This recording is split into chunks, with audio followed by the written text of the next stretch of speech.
नमस्कार। Book audio में बहुत बहुत स्वागत करता हूं मैं आपका दोस्त ब्रजेश। और दोस्तों, आज लेकर के हाजिर हूं मनीष कबीर रोमन का कहानी संग्रह अनजाने क्लासमेट, अनकही दास्तान, भाग 4, चौथा किरदार, होशियार विद्यार्थी रोहन। चलिए बढ़ते हैं कहानी में आगे की ओर। अक्सर कॉलेज में एक दो स्टूडेंट मिल ही जाते हैं जो अजीब हरकतें करते रहते हैं। हो सकता है कि स्टूडेंट सिर्फ दिखाने के लिए करते हो, या उनकी सोच ही इस उम्र में उतनी ही होती है, पर उस उम्र में यही ठीक लगता है, क्योंकि कुछ भी करने के लिए स्वतंत्र होते हैं और इसी में अपने आप को खुश रखते हैं। रोहन के साथ कुछ ऐसा ही था। जब कोमल घर गई हुई थी तब एक दिन उसने कोमल को फ़ोन किया। पहले तो फ़ोन नहीं उठाया, फिर दूसरी बार उठाया। रोहन, कोमल कैसी हो? तुम फ़ोन नहीं कर सकती हो? कोमल थोड़ा अकड़ते हुए, क्यों, तुम भी तो कर सकते थे, लेकिन तुम्हारा गुस्सा अभी शांत नहीं हुआ था। मुझे लगा कि जब तुम शांत होगे तो फ़ोन करोगे। शायद अब तुम्हारा गुस्सा शांत है। रोहन, अच्छा ठीक है, कब आ रही हो कॉलेज? कोमल, 1-2 दिन में आ जाऊंगी। रोहन, ओके, गुस्सा हो गया? कोमल, देखो रोहन, ऐसा न करो जिससे हमारी दोस्ती खराब हो। बनी रहे तो अच्छा है, और आगे के बारे में अभी कुछ नहीं कह सकती हूँ। रोहन थोड़ा शांति से, ठीक है कोमल, मैं आती हूँ कॉलेज, तब बात करती हूँ, bye. Rohan, okay bye. Komal 2 दिन बाद जब कॉलेज पहुंची तो देखती है कि रोहन बाकी क्लासमेट्स के साथ में मस्त था। रोहन एक बार कोमल को देखकर अनदेखा कर दिया और शायद उसे कुछ भी फर्क नहीं पड़ा था। कोमल ने समझ लिया कि इसकी यही आदत है। सभी चारों दोस्त मिले और उसमें रोहन का अंदाज वैसा ही था। बस एक सामान्य सा पूछा कि अरे कोमल, तुम आ गई और सब बढ़िया? कोमल ने ठीक से जवाब नहीं दिया। रोहन सोचकर थोड़ी देर बाद कोमल से बोला, और बताओ आगे का क्या है? अब तो लव वव सब खत्म हो गया होगा? कोमल उसकी आंखों में देखते हुए कहा, हाँ बस दोस्ती ही अच्छी है। लेकिन कोमल का दर्द छुपा था जिसे बयान नहीं कर सकते थे, और मन ही मन इस बात को मान चुकी थी कि यही रास्ता ठीक है। जब किसी को किसी के प्रति कोमल जैसा एहसास होता है तो वो आसानी से खत्म नहीं होता है। बस सामने वाले की हरकतों और आदतों से अक्सर लोग दूर हो जाते हैं और इंसान मान लेता है कि यही रास्ता ठीक है। इसलिए किसी का दिल दुखाना और ना चाहते हुए किसी को इतना विवश ना कर दें कि वो इंसान आपके करीब ना आ सके और हमेशा के लिए आपसे दूर चला जाए। रोहन और कोमल के बीच कुछ ऐसा ही हो चुका था, जिनके बीच चाहत की डोर कमजोर हो गई थी। रही बात दोस्ती की, वो भी सिर्फ नाम की ही रह गई थी, और ऐसे हालातों से गुजरते हुए दोनों की कॉलेज लाइफ बीत गई थी। जैसा कि रोहन की आदत थी कि ज्यादा नहीं सोचना और ना ही ज्यादा शोक मनाना। शायद रोहन का मानना था कि तुम नहीं तो कोई दूसरी मिल ही जाएगी, और इस चीज को बस महज एक इत्तेफाक ही समझता था। उसे यह भी लगता था कि यह तो होता रहता है, आज मेरे साथ कल किसी और के साथ। ये एक आम बात है, इसलिए किसी के जाने और आने का गम व खुशी नहीं मनाता था। बस अपने भविष्य और लाइफ में सिर्फ आगे ही बढ़ना है, ना कि पीछे मुड़ के देखना है।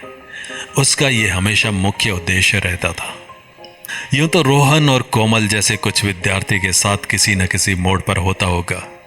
ऐसी स्थिति में कोमल और रोहन का सोचना ठीक था, और स्टूडेंट्स को ऐसा ही करना चाहिए कि अगर रास्ता भटके तो संभलना खुद को ही है, अगर उलझे तो अपने भविष्य को दांव पर लगा देंगे। इसलिए समझदार बनिए और आगे बढ़िए। भाग 5, कैरेक्टर 5, पृथक विद्यार्थी आदर्श। इस उपन्यास का यह सबसे आखिरी किरदार है जो हर कॉलेज के हर क्लास में कम से कम एक स्टूडेंट, लड़का या लड़की, जरूर मिल जाएगा। इनके बारे में मैं जरूर बताना चाहूंगा कि ये बिल्कुल ही अलग होते हैं। इनका बात करना, पढ़ाई करना और दिनचर्या सब अलग ही रहती है। यूं मान लीजिए ये पूरी तरह से एक आदर्श स्टूडेंट होते हैं। लगता ही नहीं है कि ये कुछ सीखने आए हैं, ऐसा लगता है कि ये सब सीखे सिखाए होते हैं। शायद इसके पीछे उनका स्वभाव, समझ, फैमिली का दबाव और उनका खुद का दृढ़ निश्चय होता है जो इन्हें इस तरह से ढाल देता है। ऐसे स्टूडेंट्स की एक और ख़ास बात होती है कि इन्होंने वो चीज़ नहीं देखी होती है, जैसे बाज़ार से सामान लाना, बाज़ार से सब्ज़ी लाना, गैस भराना। इन सब चीज़ों से अनजान होते हैं क्योंकि इनके पेरेंट्स इन्हें टिफ़िन या होटल से खाना लगाते हैं और इनके साथ पल पल रहते हैं। सुबह जागने से लेकर रात को सोने तक हर चीज़ को पूछना और क्या कब कर रहे हो बार बार पूछते रहते हैं। ये विद्यार्थी किसी से कोई लेना देना नहीं रखते हैं। इनकी दुनिया अलग होती है, भले ही ये कहीं रहे, क्योंकि इनके पार्टनर्स इनके पेरेंट्स होते हैं। ये हर एक बात को ध्यान से सुनते हैं। यहाँ तक कि ये भी देखा जा सकता है कि ये ज़्यादा किसी से मजाक भी नहीं करते हैं। इनका कोई ख़ास दोस्त नहीं होता है, और अगर होता भी है तो उन्हीं के जैसा होता है जो क्लास में बहुत कम मिलते हैं और प्यार तथा दोस्ती में विश्वास नहीं करते हैं। भले ही कभी न कभी मन में आता हो कि कोई लड़की से दोस्ती हो जाए, पर कभी जाहिर नहीं होने देते हैं। हॉस्टल या क्लास में ऐसे स्टूडेंट्स को पढ़ाकू विमान के नाम से जाना जाता है। पढ़ाकू विमान, ऐसे ही पढ़ाकू विमान और अलग प्रकार के स्टूडेंट के बारे में बताता हूँ जिन्हें हम आदर्श के नाम से जानते थे। इन्होंने कब क्लास में एंट्री की और चुपके से बिना किसी को बताए कब बैठ गए पता ही नहीं चला। आदर्श नॉर्मल लंबाई, रंग सांवला, बहुत सिंपल दिखने वाला लड़का था। आदर्श ने भी हॉस्टल में रूम लिया था। उसके पेरेंट्स गवर्नमेंट में एक बड़े अधिकारी की पोस्ट पर थे। आदर्श ज़्यादा किसी से बात नहीं करता था। उसके इसी नेचर को देखकर उससे बहुत कम स्टूडेंट बात करते थे। शायद वो कुछ ज़्यादा ही पढ़ाकू था। कभी खाली ना बैठना उसकी आदत थी। हाथ में कोई ना कोई बुक ज़रूर रहती थी। उसके पेरेंट्स ने उसे एक बटन वाला मोबाइल दे रखा था ताकि उसकी खबर लेते रहें। सुबह 4 बजे टाइम से जागकर पढ़ाई करना, कब तैयार होना तथा टाइम से कॉलेज भेजना उसके पेरेंट्स की ड्यूटी थी। एक तरह से दूर रहकर भी साथ ही थे। क्या खाया, क्या बनाना है, कैसे बनाना है, एक कोच की तरह सब गाइड करते थे। आदर्श जब कॉलेज से हॉस्टल आता तो 1 घंटे रेस्ट करता था। इसके बाद फिर पढ़ाई में बैठ जाता। शाम को चाय बनाना डेली रूटीन में शामिल था। जब भी मार्केट जाना तो अकेले ही जाना। हॉस्टल में भी अगर रूम के बाहर बैठना तो भी शांत बैठे रहना। लगता था किसी चिंतन में बैठा है। अगर टहलता भी था तो ऐसे लगता कि कुछ सोच रहा हो। पर हाँ, जो भी उससे बात करता तो कर लेता था, लेकिन अपनी तरफ से नहीं करता था। हॉस्टल के स्टूडेंट के साथ मजाक या गप्पे लड़ाना कभी नहीं करता था। ना ही किसी गेम में भाग लेता। पर एक खास बात थी उसमें, रात में रेडियो में बहुत पुराने गाने सुनता था जो उस टाइम कोई नहीं सुनता था, जबकि बाकी स्टूडेंट्स 90 के दशक के गाने सुनते थे। आदर्श के रूममेट्स, इत्तेफाक से रूम में आदर्श के अलावा 2 और रूममेट थे। दोनों ही अलग आदत के थे।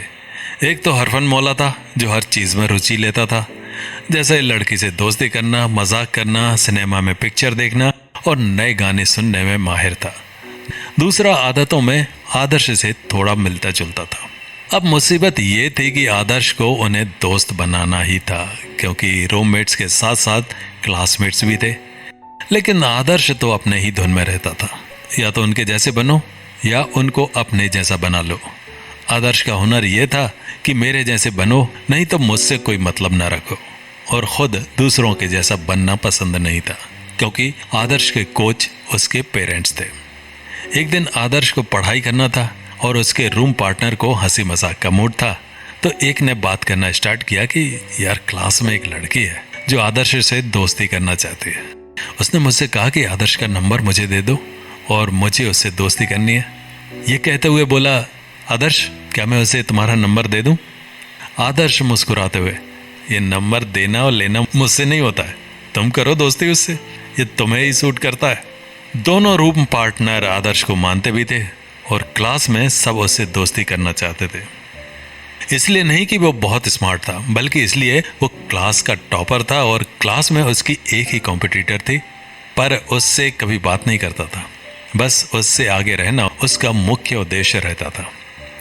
ऐसी बातों से दोनों पार्टनर शांत हो गए और बोले, अबे यार, हम तो मजाक कर रहे थे, और दोनों बुक उठाकर पढ़ाई करने लगे। कहते हैं कि या खुद बदल जाओ दूसरे की तरह, या इतनी काबिलियत रखो कि दूसरों को अपने जैसा बना दो। आदर्श को देखकर दोनों उसके जैसा बदलने लगे और बगल वाले रूम के स्टूडेंट्स किसी तरह से आदर्श को अपना रूम पार्टनर बनाना चाहते थे, क्योंकि उसके बहाने पढ़ाई तो कर लेंगे। होली की चुनौती, मार्च 2008। जिन स्टूडेंट्स का फाइनल ईयर था वो होली की छुट्टियों में घर ना जाकर हॉस्टल पर ही थे। आदर्श भी नहीं गया था।